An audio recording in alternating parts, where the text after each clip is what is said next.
The Australian War Memorial was a vision of Charles Bean, Australia's First World War official historian. Bean landed with the Australian troops on Gallipoli and stayed with them at the front through to the end of the war.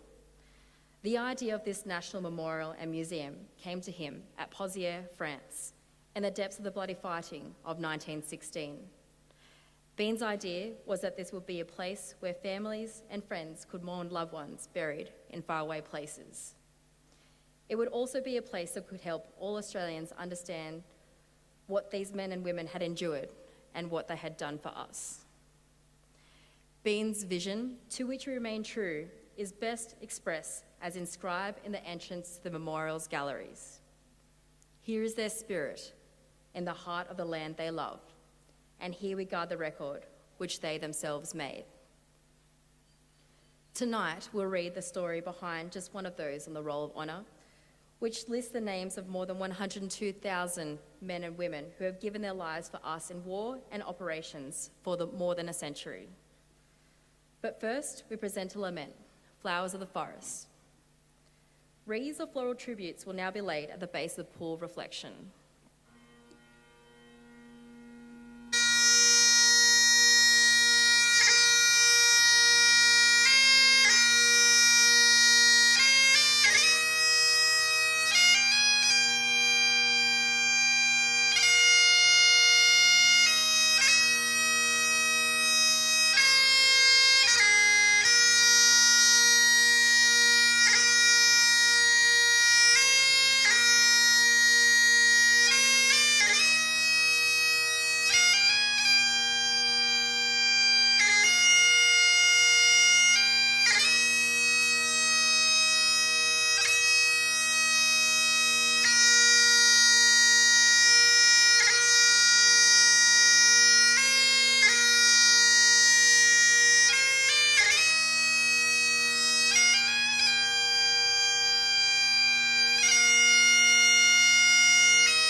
Today, we remember and pay tribute to Second Lieutenant Hugh Vaughan Massie.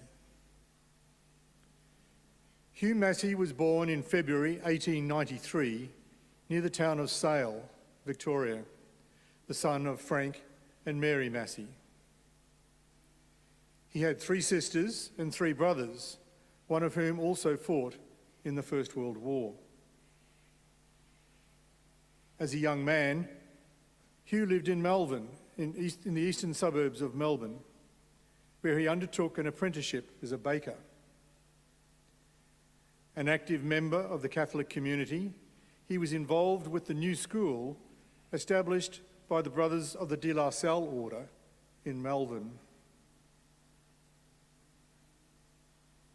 In 1915, Hugh Massie enlisted in the 22nd Australian Infantry Battalion, which was made up mainly of soldiers from Victoria. Sailing from Melbourne on the Ankai Seas, he trained in Egypt before landing on Gallipoli on the 25th of October 1915. By December, the British had decided to withdraw from the Gallipoli Peninsula, and he and the other Australian and New Zealand troops undertook further training at camps near Cairo. In March 1916, Hugh and his battalion sailed to Marseille in order to move to the Western Front. In France, Massie showed promising abilities as a soldier. In August 1916, the 22nd Battalion was positioned in the Somme sector, near the village of Pozières. Since July, the British and Commonwealth forces had been pushing towards the ridgeline to the northeast of the ruined village. On the night of the 4th of August, Massie and the other men of his battalion climbed out of their trenches and into no man's land. During that night and into the following day, the 22nd Battalion succeeded in taking all of their objectives and then fought off a determined German counterattack at dawn. For his services as a stretcher bearer in the fighting, Massie was awarded the Military Medal. As a result of his abilities, he was promoted to the rank of sergeant and then selected for officer training in England, which he began in October. Successfully passing all components of the course, he returned to his battalion in France as second lieutenant. That winter in northern France, the mud of autumn froze. The battalion diary gives a vivid description. The land was gripped in an iron frost, and the shell-pitted region was no longer a sea, but a field of ice, many feet thick. It was so cold that moistened hair froze as it was brushed, and bread had to be thawed at a fire before it was cut. In March 1917, the German troops in northern France began a carefully coordinated retreat to stronger lines around the village of Boulecourt. The Australian 6th Brigade, of which the 22nd Battalion was part, pushed northwards towards the French village of Bapaume, following the German retreat.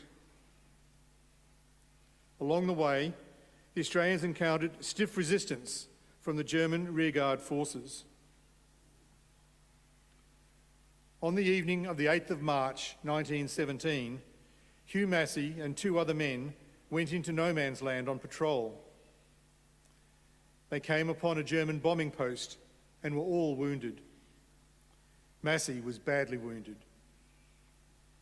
The other two men returned to the Australian trenches, found a stretcher, and returned to where they had left him, but he had been captured by the Germans. The Australians later received notice from the Germans that Hugh had died of his wounds that night and had been buried at the German Field Hospital at Moore Keys. He was 24 years old. In Melbourne, Hugh's siblings had to wait until July of that year before they received official word of his death. Once his death was confirmed, the brothers at the De La Salle School held a memorial mass for Hugh. The family was to suffer more loss the next year when Hugh's older brother, Lieutenant Frank Raymond Massie, of the 12th Light Horse Regiment, died of disease on the 15th of October 1918 at Damascus. Hugh is now buried at the Douchy-les-Ayettes British Cemetery in France. Second Lieutenant Hugh Vaughan Massie is listed on the Roll of Honour on my right, among more than 60,000 Australians who died while serving in the First World War. His photograph is displayed today beside the pool of reflection. This is but one of many stories of service and sacrifice told here at the Australian War Memorial. We now remember Second Lieutenant Hugh Vaughan Massie, who gave his life for us, for our freedoms, and in the hope of a better world.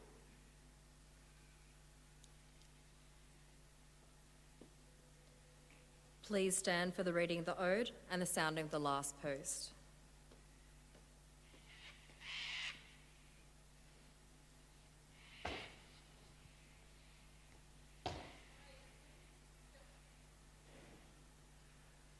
They shall grow not old, as we that are left grow old.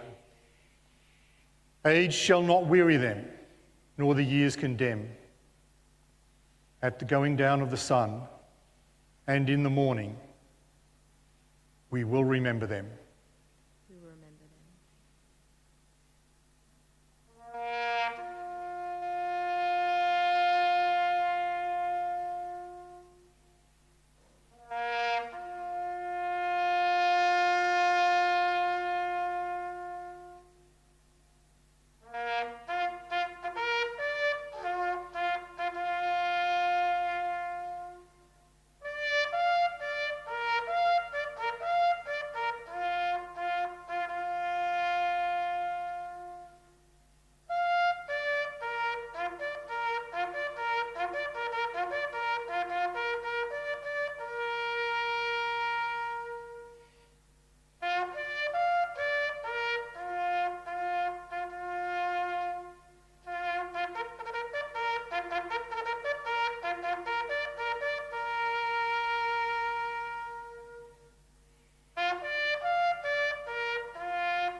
Lest we forget. Lest we forget.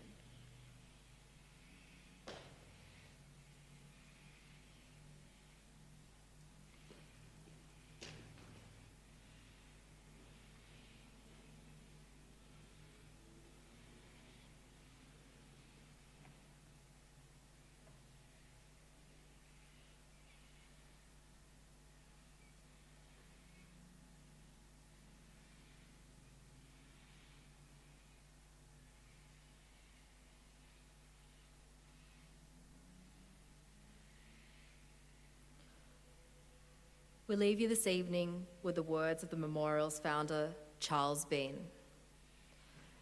Many a man lying out there at Pozières or in the low scrub at Gallipoli, with his poor tired senses barely working through the fever of his brain, has thought in his last moments, well, it's over.